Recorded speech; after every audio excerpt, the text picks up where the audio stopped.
besar dalam rangka kebijakan terbaru tentang e-ijazah atau elektronik ijazah. Tujuan kegiatan ini harapannya dapat memberikan pemahaman yang komprehensif kepada seluruh dinas pendidikan dan satuan pendidikan tentang mekanisme bagaimana penerbitan ijazah berbasis elektronik ini yang berupa mencakup pemutahiran data peserta didik, kemudian juga proses verifikasi dan validasi atau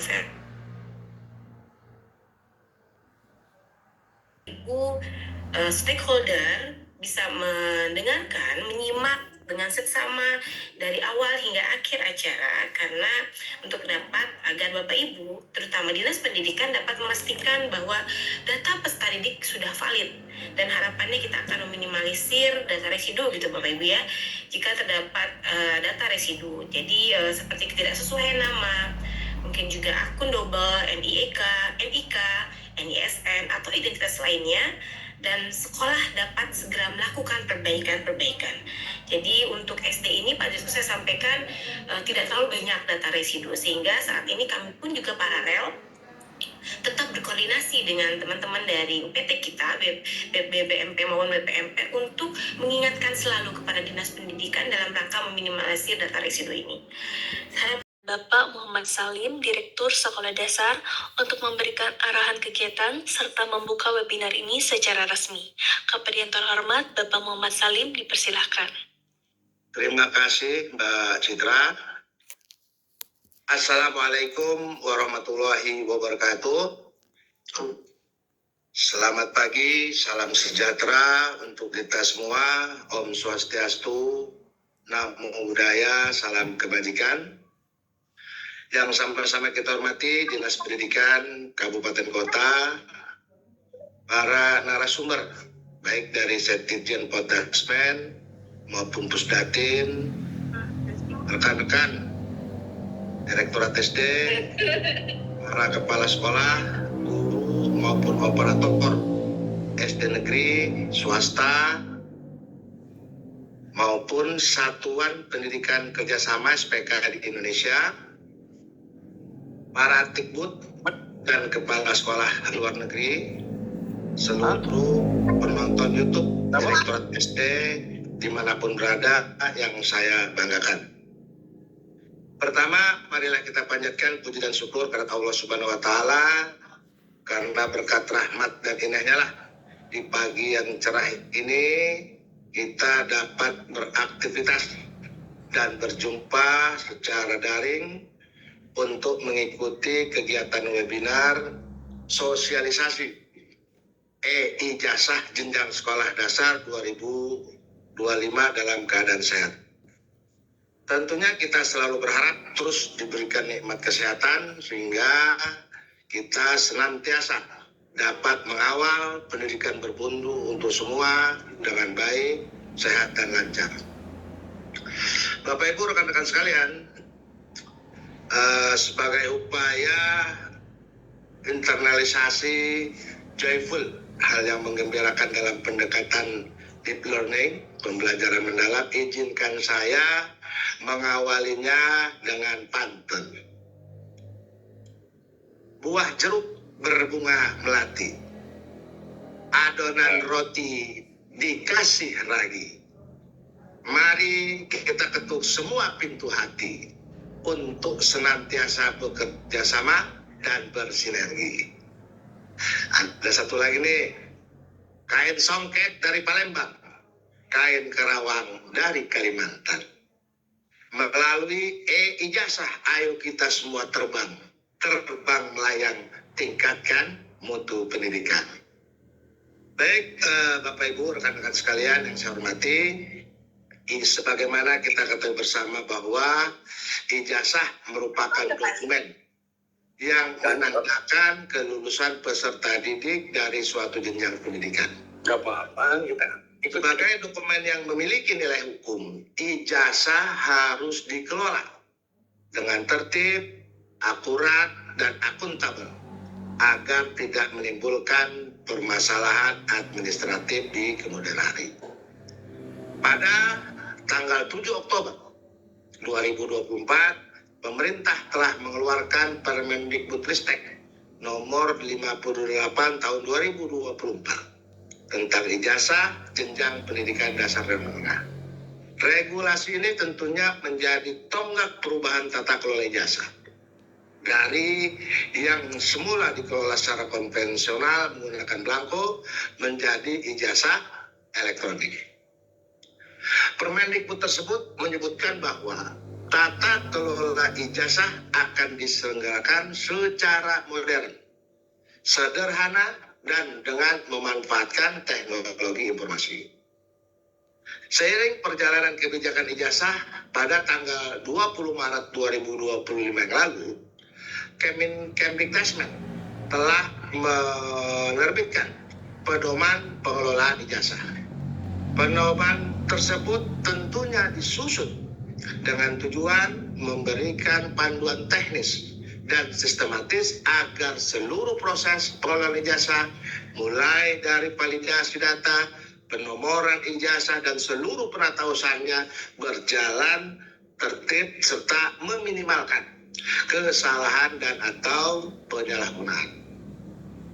Bapak Ibu yang kami hormati, oleh karena pentingnya tata kelola ijazah tersebut, kami mohon bantuan Dinas Kabupaten Kota agar yang pertama mensosialisasikan pedoman pengelolaan ijazah kepada seluruh satuan pendidikan sesuai dengan kewenangan dan wilayahnya masing-masing.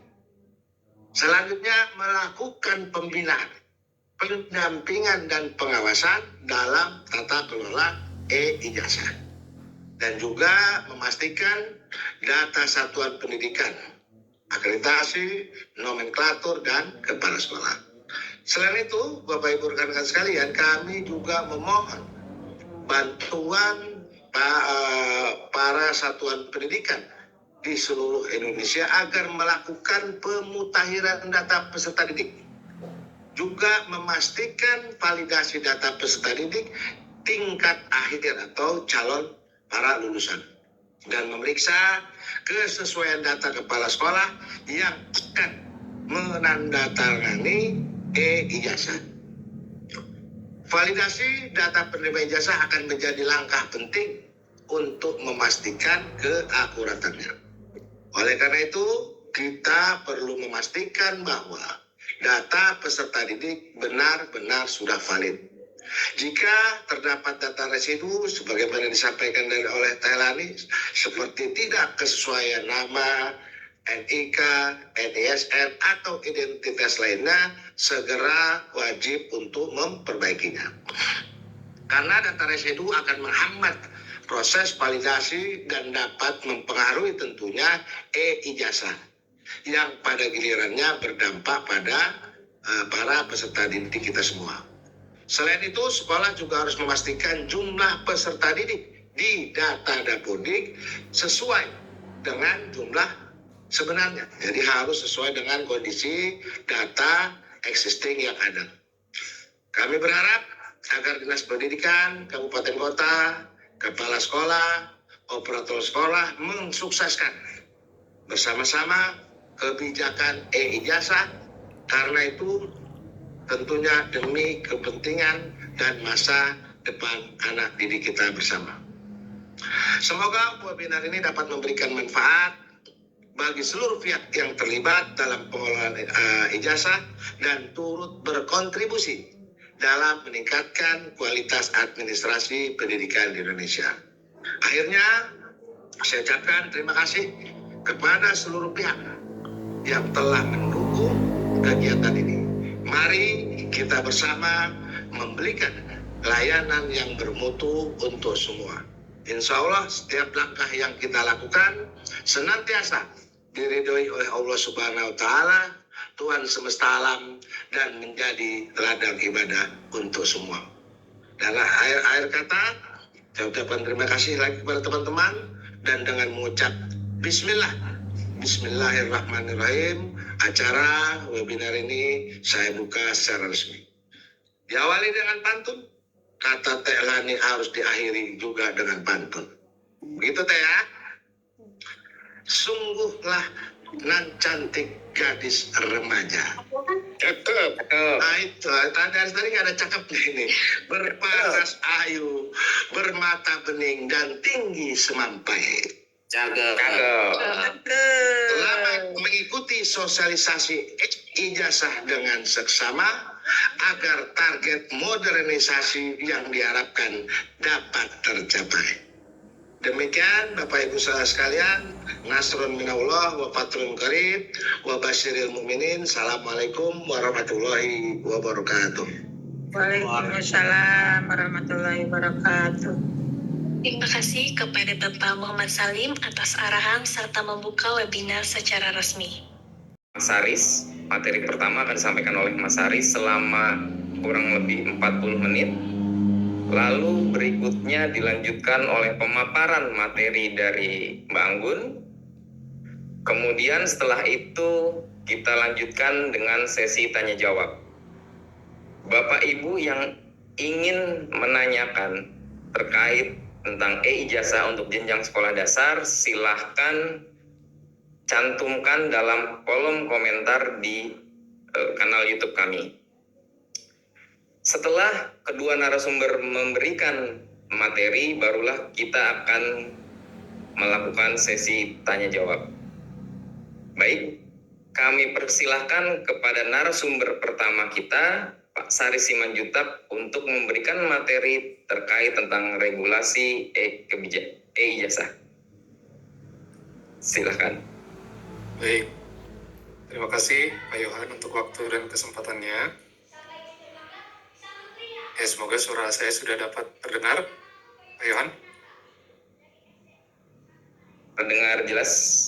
Baik, terima kasih Pak Yohan. Ya, selamat pagi Bapak Ibu semua. Semoga Bapak Ibu dan ya kita semua dalam keadaan sehat ya Bapak Ibu ya, untuk dapat mengikuti kegiatan webinar kita kali ini dengan baik. Sekali lagi, perkenalkan, saya Sari Simanjuntak dari Tim Regulasi Sekretariat Direktorat Jenderal Paudasmen. Dan tadi sampaikan Pak Yohan waktu 40 menit, mungkin ini saya minta waktu tidak panjang-panjang Bapak Ibu. Nanti kita akan bisa lebih fokus lagi kepada datanya, kepada sistemnya. Jadi kita akan bersama-sama mempelajari terlebih dahulu kebijakan ijazah yang diatur di dalam Peraturan Menteri Pendidikan, Kebudayaan, Riset, dan Teknologi Nomor 58 Tahun 2024 tentang ijazah jenjang pendidikan dasar dan pendidikan menengah yang telah diundangkan pada bulan Oktober tahun 2004 yang lalu, seperti yang tadi disampaikan oleh Pak Direktur. Nah, meskipun peraturan ini sudah diundangkan tahun lalu ya Bapak Ibu ya, tidak baru-baru banget gitu, tidak tahun ini diundangkannya, tidak seperti peraturan menteri kita yang tentang SPMB yang masih sangat segar di tahun ini. Namun sehubungan dengan penerbitan ijazahnya, kita baru akan mengimplementasikannya untuk pertama kali di tahun ajaran ini, Bapak Ibu. Nah, Bapak Ibu, Kementerian Pendidikan Dasar dan Menengah ini telah menerbitkan Surat Edaran Sekretaris Jenderal Nomor 5 Tahun 2025 tentang pengelolaan ijazah jenjang pendidikan dasar dan pendidikan menengah, yaitu tanggal 25 April tahun 2025. Nah, yang salah satunya menyatakan bahwa pedoman pengelolaan ijazah yang tadi disampaikan oleh Pak Direktur yang sudah diterbitkan dalam surat edaran tersebut digunakan sebagai acuan dalam penerbitan ijazah untuk tahun ajaran 2024-2025. Ya Bapak Ibu, saya pribadi berharap kita semua yang di sini sudah pernah membaca setidaknya Bapak Ibu ya Peraturan Menteri Nomor 58 Tahun 2024 tersebut. Nah, tapi untuk Bapak Ibu yang belum memiliki akses terhadap dokumen pedoman pengelolaan ijazahnya maupun surat edaran session tersebut, nah Bapak Ibu dapat memperolehnya melalui link ataupun QR code yang ada di layar Bapak Ibu sekalian. Nah, ini boleh di-scan sekarang juga, ataupun boleh juga layarnya difoto atau di screenshot terlebih dahulu nanti untuk bisa diakses setelah webinar kita ini selesai. Nah, jadi Bapak Ibu, Peraturan Menteri, Pedoman, serta Surat Edaran ini adalah yang menjadi dasar pelaksanaan pengelolaan ijazah, termasuk penerbitan ijazah yang akan kita lakukan di tahun ajaran ini.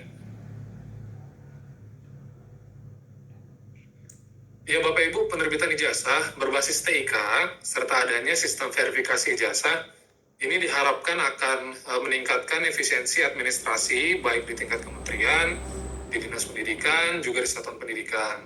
Juga memperkuat keamanan dokumen dengan meningkatkan kualitas data pada dapur kita. Serta memitigasi resiko dokumen ijazah itu rusak atau hilang, Bapak Ibu. Nah, akibatnya bisa salah satunya karena dikarenakan bencana. Nah, kementerian juga berharap kebijakan ijazah yang baru ini dapat memberikan manfaat sebesar-besarnya bagi satuan pendidikan, bagi dinas pendidikan, bagi berbagai pemangku kepentingan, dan yang terutama tentunya Bapak Ibu bagi peserta didik kita, yaitu melalui terbangunnya ekosistem ijazah yang akurat dan mudah diakses oleh semua pihak yang berkepentingan ya Bapak Ibu. Ya Bapak Ibu, secara prinsip saya sedikit mengulang tadi yang disampaikan oleh Pak Direktur. Yang kita lakukan dalam kebijakan baru ini adalah melakukan perubahan dari belangko ijazah fisik yang selama ini kita lakukan menjadi formatnya ijazah digital, Bapak Ibu. Yang mana selama ini kementerian itu mencetak dan mendistribusikan kurang lebih 9-10 juta nih belangko ijazah setiap tahun ke seluruh satuan pendidikan kita yang di dalam maupun luar negeri, Bapak Ibu. Nah, mulai tahun ini, pengiriman ini akan dilakukan melalui aplikasi yang disediakan oleh kementerian. Nah, nantinya satuan pendidikan, setiap satuan